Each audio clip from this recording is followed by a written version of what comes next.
সোনার বাংলা সোনার হয়ে থাকো। আমরা উড়িষ্যা চলে যাব। আমরা বহুত আশা ভরসা করে আমার মেয়েকে ডাক্তার করার জন্য স্বপ্ন নিয়ে এসেছিলাম। তার তো যা হয়েছে হয়েছে, আর কিছু বলেন না। আমরা বহুত দুঃখতে যে আমি যত জলদি পারি বেঙ্গল ছেড়ে চলে যাব। আমি চাইছি দোষীদের উপযুক্ত দণ্ড মিলুক। আমি বেঙ্গল ছেড়ে চলে যাব। আমি চাইছি আমার ছেলের ভবিষ্যৎ যা নষ্ট হয়ে গেছে, আপনাকে আমরা মিডিয়া মাধ্যমে নিবেদন করছি, দোষীদেরকে উচিত দণ্ড দাও, আর কিছু নাই। সোনার বাংলা সোনার হয়ে থাকো। আমরা উড়িষ্যা চলে যাব। আমরা বহুত আশা ভরসা করে আমার মেয়েকে ডাক্তার করার জন্য স্বপ্ন নিয়ে এসেছিলাম। তার তো যা হয়েছে হয়েছে, আর কিছু বলেন না। আমরা বহুত দুঃখতে যে আমি যত জলদি পারি বেঙ্গল ছেড়ে চলে যাব। আমরা আর আসবো না বাবু।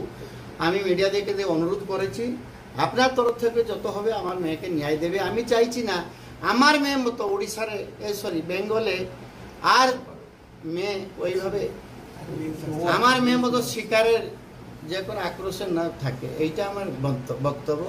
আমি চলে যাব। আপনি কি ইনসিকিউর ফিল করছেন? বন্ধু তো অ্যারেস্ট হলো, আপনি কি ইনসিকিউর ফিল করছেন? ওর বন্ধু তো অ্যারেস্ট হলো। শুনুন, এইটা হচ্ছে বন্ধু অ্যারেস্ট হয়েছে, ওরা কাস্টাডি হতে হচ্ছে।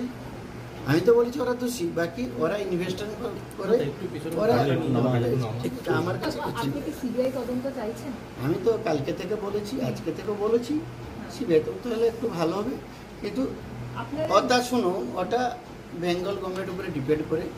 মমতা দিদি আমার মা মতো, ওকে কোটি কোটি প্রণাম।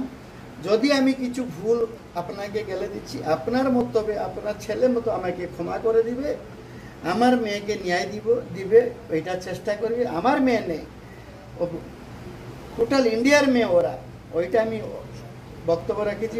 মমতা দিদিমা, আমি যদি কিছু আপনার এগেনস্টে কিছু ভুল কথা বলে থাকি, আপনার মতো আপনার ছেলে মতো আমাকে ক্ষমা করে দিবে, আমার মেয়েকে ন্যায় দিবে, এইটাই আমার অনুরোধ। আপনি কি এখানে ইনসিকিউর ফিল করছেন? না, আমি নিয়ে যাব মাকে, আমি নিয়ে যাব বাবা। আমাকে আর বলো না, আপনারও মেয়ে। মমতা দিদিকে এই বার্তা জানাচ্ছি, ঠিক আছে তো বাবা? ঠিক ঠিক ঠিক ঠিক ঠিক।